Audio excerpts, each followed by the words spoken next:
Hi everyone, this is Xander, and I'm happy to say that this is officially season 2 of my weight loss journey. I know it's been a month, and I want to do a quick recap for y'all before I get started. As y'all may noticed from season 1, I basically got into some trouble with the family during the holiday season, and things didn't go too good for me. I was very broken. And lo and behold, the cops got involved, came, and I ended up going into the cop car, got handcuffs on me, but excuse me for that. Rest assured, I did not get arrested. Now, going back a little bit, the cop did that for my safety, so I wouldn't hurt myself. So, lo and behold, just keep in mind that when we get started, I am starting right where I left off on season 1. So if you have not watched season 1, do me a big favor, turn this video off right now and start watching season 1. You start now, you're not going to understand the story, which makes no sense at all. So, without further ado, this is the season premiere of My Weight Loss Journey 2. This is part 21. Let's begin. As I'm sitting in the cop car, all I can think about was, what am I going to do now? Where am I going to go after I get questioned at the police department? I sit there with my arms behind my back, handcuffed, wondering what's going to happen next. As I'm sitting there, like I said before earlier, but apparently I didn't add this little information bit in there, I asked the cop calmly, again, even though he told me, "Why did you handcuff me?" He turns his head gently and he says, "I did that for your safety." So I shut my mouth and we get to the police department. Well, when we get there, lo and behold, I am basically now getting out of the car thanks to the cop opening the door. And for a second there, I felt like a crook. You should have seen the look on my face. Excuse me for that error. I didn't know what to think about this whole scenario. So the cop asked me nicely, "Would you like me to handcuff you in the front?" I'm like, "Sure, that would be nice." So we go into the police department and we go to where their office is at, and I'm sitting down at a white table. I'm looking around and I say to the cop, "This ain't nothing like what I saw on TV. I was thinking I was going to see something big like what I saw on TV." And he's like, "Yeah, well, I think they add some stuff to it." I'm like, that's interesting. So sitting there and being in a actual police department for the first time, I may add, the cop looks at me and says, "What's going on?" I tell him what I think the family would have wanted me to say. You see, if I told him every single thing about what went down and how I felt about the family, I'm really sure when the family comes around to talking to him, it's going to be their word against mine. You see, they always had a way with figuring out a way to stay out of trouble to where it backfires on me and I'm the one who gets in trouble. So I'm just sitting there with my hands like this, talking to the officer, telling him, how I felt, answering every question he gave me. And all of a sudden, one of his friends or co-cops comes and says that his family has just arrived. I sit there and I'm like thinking, oh boy, what are they going to say to the cops? The officer goes out of the office.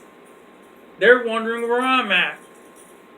Officer assures them I'm safe. I'm sitting at the table. He basically tells them briefly I'm in good hands.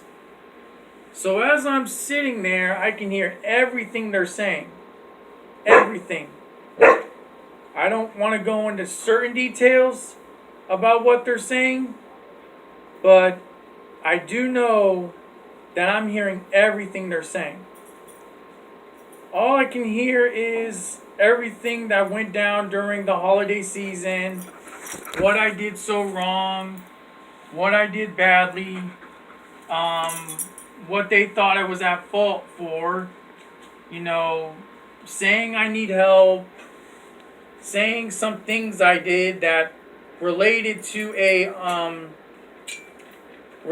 movie, which I'll get into in the missing facts later on in time, and basically really telling the cops every single thing on their side.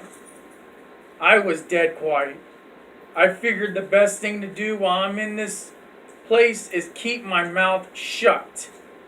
I say one wrong thing, one bad thing, that cop would probably think, one, I either need to be in a psych ward or I need to be behind bars. So my freedom mattered on every single thing I said. Every single thing. So I'm sure you can relate to the fact of how I feel sitting in a department office, and thinking to myself, what is going to happen now? What's going to happen now? So, knowing I'm still handcuffed and the cop hasn't figured out, okay, I need to get the handcuffs off of him, I still kept my mouth shut. I figured the handcuffs need to stay on me long enough so I can get the feeling of how it feels not to have freedom and to think, am I really going to lose my freedom, So, the cop comes back in after talking to the family. The family leaves, thank God. So, you can see I had a bit of relief on my face. The cop comes in and says, I don't really think it's safe for you to go back home right at this moment.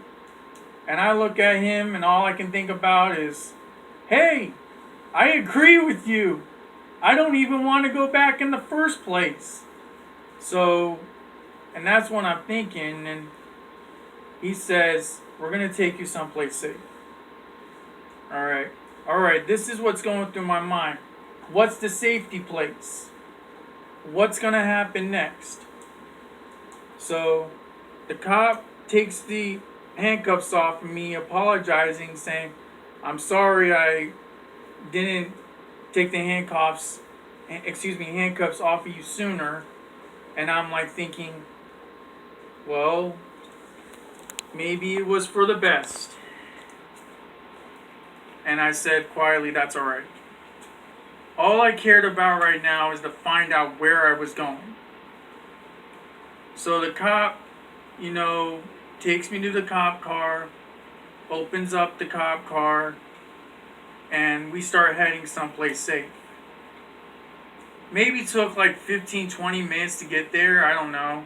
But I'm dead tired, I'm hungry, and wherever I'm going, I hope they had something to eat and a bed. At least someplace comfortable. We stop at this real nice house, which shocked me. Because you gotta see the look on my face. I'm like thinking, okay, am I going to go to a psych ward or something? Is this a stop just to meet up with someone? And it turns out that was the safe place. Real nice house. So he comes, opens up the door, and all I can think about is, wow,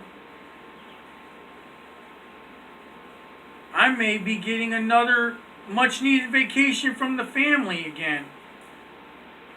But what I didn't realize is that it was associated with the mental hospital.